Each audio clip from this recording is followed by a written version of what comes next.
On parle d'un objet qui est réservé à un certain nombre de personnes relativement limitées sur la planète, hein.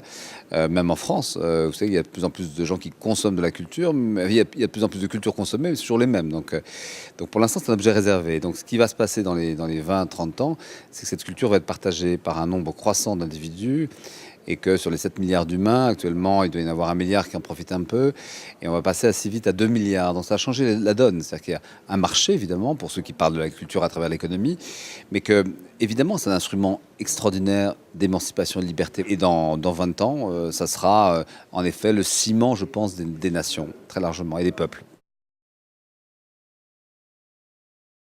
Elle a le pouvoir d'avoir donné envie aux gens d'aller au-delà de la fatalité historique, politique, du déterminisme. Elle a permis à certains de s'élever de leurs conditions. C'est un instrument extraordinaire d'élévation. Et l'individu, dans le fond, quel qu'il soit, il y a 2000 ans ou aujourd'hui, il rêve d'une chose, c'est d'avoir une certaine idée de lui-même, une certaine fierté de lui-même. Et gagner de l'argent, ça donne un peu d'assurance, mais pas forcément la fierté de soi. La fierté, c'est en effet quand vous êtes en communion avec quelque chose qui tout d'un coup vous donne le sentiment que vous êtes devenu humain et que ce nom d'humain, vous pouvez le porter.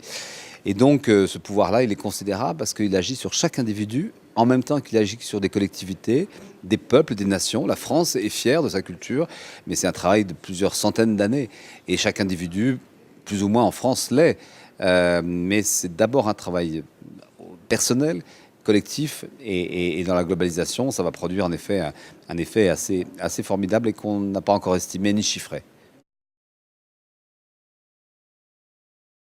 La culture ne fonctionne que parce qu'il y a des contre-cultures.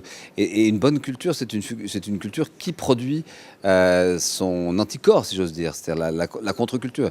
La culture, c'est le débat, c'est ne pas prendre une chose pour acquise, c'est voir un tableau de Giotto et se demander si Giotto, ça vaut encore la peine, hein, et si Picasso n'est pas plus parlant. Et donc, c'est de se poser des questions. Et donc, la contre-culture, c'est poser des questions, parfois de manière un peu violente, provocatrice, mais une culture qui serait dominante. Et c'est pourquoi les États-Unis ne réussissent pas leur pari, dans le fond, avec les moyens qu'ils ont, avec le soft power extraordinaire, avec Internet et les industries culturelles, et une volonté de domination assez évidente, assez naturelle chez un Américain moyen. Mais ils réussissent pas leur coup, parce que l'Inde, parce que le Brésil, parce que l'Europe, parce que ces pays qui s'émancipent, et toutes ces contre-cultures sont part d'un même système, qui est en fait un système de culture globale, mais qui produit en effet des freins, des éléments de réflexion. Et donc, on est loin en effet de la contre-culture de la Beat Generation. On est en train d'imaginer des systèmes de balancement à une vision purement économique ou marchande.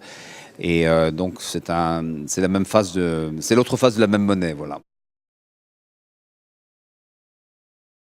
La contre-culture, je m'en fiche complètement. Ce qui m'intéresse, c'est que des enfants ne soient pas discriminés par leurs origines sociales, et ils le sont actuellement. Et donc, ça se passe à l'école, voilà. Et il faut vraiment mettre des moyens, une énergie, y croire.